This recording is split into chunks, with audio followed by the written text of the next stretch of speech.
I'm Christ Kennedy. I wrote Lost Scullion. I got something else coming up down the pipe, like next project kind of thing. What I've got for you today, I'm going to read something right now. And I don't want to freak you out, but it's a really good story, and it's dark, right? So like if you're not ready for it, like you shouldn't be listening, right? It's not for everybody. It's about a bastard crime lord's son, titled Life of Jesus. Rich, opportunist, philandering men use bastard offspring as tokens in their quests for power. Daughters are given into marriage alliances, whilst sons serve as soldiers in militaries, banks, and temples. Each is used according to drive, worth, and ken as best serves their families. Without exception for the intersex child who, given no honest hearth within traditional societies, engenders a handicap that can be wielded to advantage, cousin, patron, or lord. Imagine a 13-year-old Mary is taken, flesh unblemished, and made pregnant with Jesus by a lusting Sanhedrin uncle with a cold, alliance-purchased wife.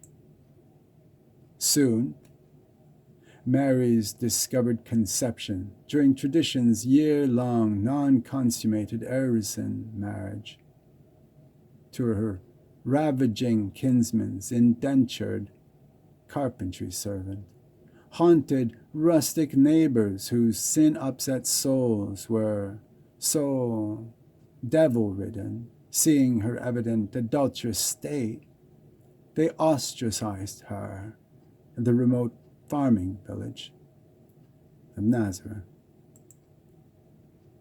As Joseph of Arimathea insisted, since his Davidian branched attendant had adopted her Galilean brat for an appreciative employer's benevolent laud and grace, she delayed her pregnant arrival in Jerusalem for census until Sukkot's feast of worshipping crowds shielded his family from shame.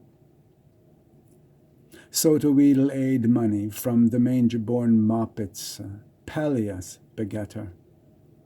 She solicit a maudlin blood obligations neglected bank sum for her sheath-seated kids' pastoral cribbin' things, sending out servants to look into his half-sister Anna's grand newborn cub. They are pressed to explain what details of the innocent scion's health cowers them from reporting their inquests. Anxious to stifle her uncle's infanticidal hatred of the blameless spawn's aberrant anatomy, Mary pleads for the life of her sinless androgen Jesus, contending that, as his mongrel-groined posterity could never marry, he was assured of reaping undoubted mastery over his hidden intersex son, since this misbegotten lust seed risked imminent stoning if discovered. Cognizant that societies flourish best where a court's objective rule profitably settles their wealth-exhausting wars, felon underworld rivals swore to resolve their illicit syndicate quarrels with the precept of one chosen bantling's disinterested mediation, anointed and blessed away from the judges, bailiffs, and priests of the globe's courts, shrines, and empires.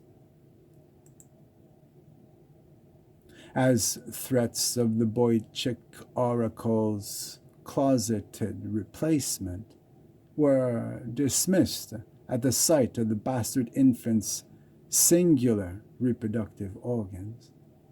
The jockeying crime world peers elected a self-assured Mary's morphodite cherub and crowned him blind king over them as the binding seal atween distrusting allies of outlawry at the Feast of Tabernacles.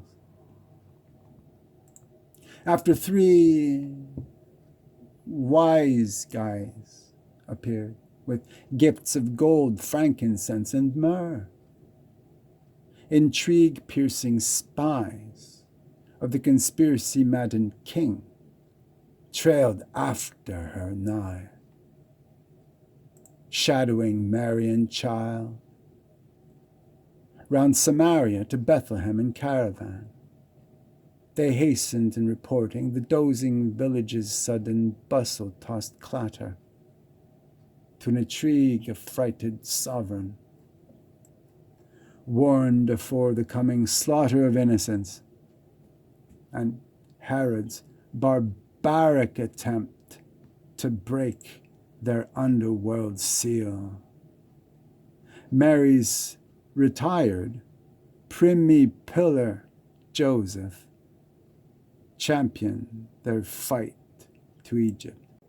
Arrived at the port city of Alexandria, Jesus was schooled in a mixed creed of squalor by a myriad wizened sages and exigent merchant scholars. After an inheritance of ancient Torah-taught doctrines and a daily hex on wax tablet writing, Jesus' Bet Talmud instructor and disputatious Pentateuch rhetorician led his student on rude medicine's most courteous house calls in the city's Jewish quarter. Guarded by a transient cycle of interested patriarch agents, the shifting array of watchmen about Jesus overseethed the child Lord with his docent questioner from an incidental distance, awaiting the objective acumen of crime's region-sweeping arbiter Jesus. Disputing headmen accept their child lord's honest mandates as undisputed edicts in his sunlit garden court. When war finally erupted between the anointed union's belligerent hashish-eating potentates, the conflict's breach of their alliance damned the seal's life and fate. With his great-uncle Joseph of Arimathea's arrival, to explain the Mars camp tension surrounding their shuttered Alexandrian suite, Jesus is ordered by the sovereign familial bonds of Greco-Roman culture to hide himself in Galilee. A doctor trained in Rome's Queen of the East city, he followed his mother caravan and ass to the provincial ignorance of Sepphoris, nigh the crudest Nazarene hollow.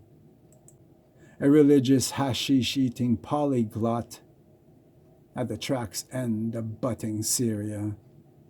He worked as a late-apprenticed carpenter, driven plain mad with fell boredom's disinterest in his own mediocre tree-shaving talents.